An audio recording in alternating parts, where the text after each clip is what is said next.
La parole est maintenant notre collègue Alain Fouché pour le groupe Les Indépendants. Vous avez la parole. Monsieur le ministre, malgré le terrorisme, les casseurs et la délinquance, les policiers et les gendarmes assurent jour et nuit le maintien de l'ordre, souvent au péril de leur vie. C'est dire à quel point est malvenue la campagne contre les violences policières menée par des identitaires racialistes dont l'idéologie et les objectifs sont à l'opposé de l'antiracisme qu'ils font mine de professer. Cette campagne vise à imposer une grille de lecture américaine à la situation française qui n'a pourtant rien à voir. Une grande majorité de nos concitoyens en sont choqués et refusent les antagonismes suscités par ceux que le président de la République a appelés les séparatistes. La vérité est que l'immense majorité des violences que constatent les Français sont celles qui portent atteinte à l'ordre républicain. Les guet-apens tendus aux forces de sécurité, les trafics de drogue, l'incroyable guerre des gangs qui vient d'avoir lieu à Dijon. Dans ces conditions, les discours scandaleux de certains agitateurs bien connus, pleins d'arrière-pensées, qui portent atteinte à la réputation des policiers et des gendarmes, sont plus qu'inconvenants.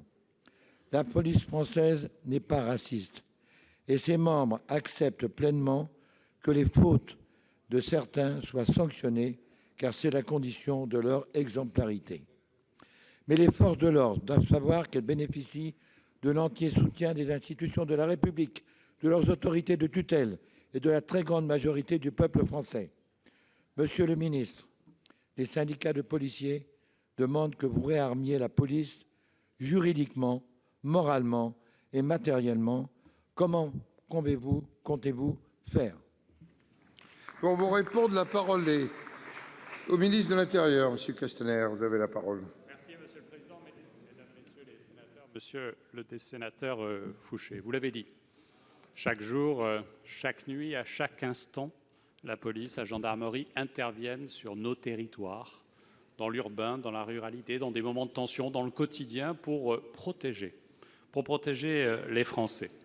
Et trop souvent, vous l'avez dit, ils font face à des provocations, à des insinuations, à des menaces, à des injures et à des mises en cause incessantes. Et je vous remercie de la qualité de votre témoignage d'expérience d'un homme de terrain qui montre combien nous savons qu'à chaque fois qu'elle est sollicitée, la police et la gendarmerie répondent présents et sont engagés totalement. Et c'est la raison pour laquelle je suis fier de défendre sans cesse, depuis 20 mois que je suis ce premier défenseur de nos forces de sécurité intérieure, les femmes et les hommes qui incarnent cela.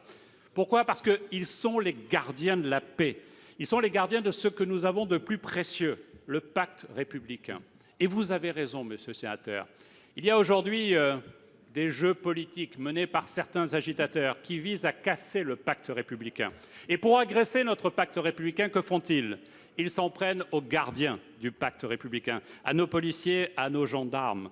Et nous avons bien évidemment le besoin, la nécessité, l'obligation de les défendre de façon systématique. Nous le faisons en les réarmant, comme vous le dites, avec un budget qui a augmenté de 1 milliard d'euros pour les forces de sécurité depuis le début de ce quinquennat. Nous devons le faire aussi techniquement, matériellement, nous devons le faire juridiquement. Et je voudrais rebondir sur 2 propositions qui me paraissent majeures aujourd'hui.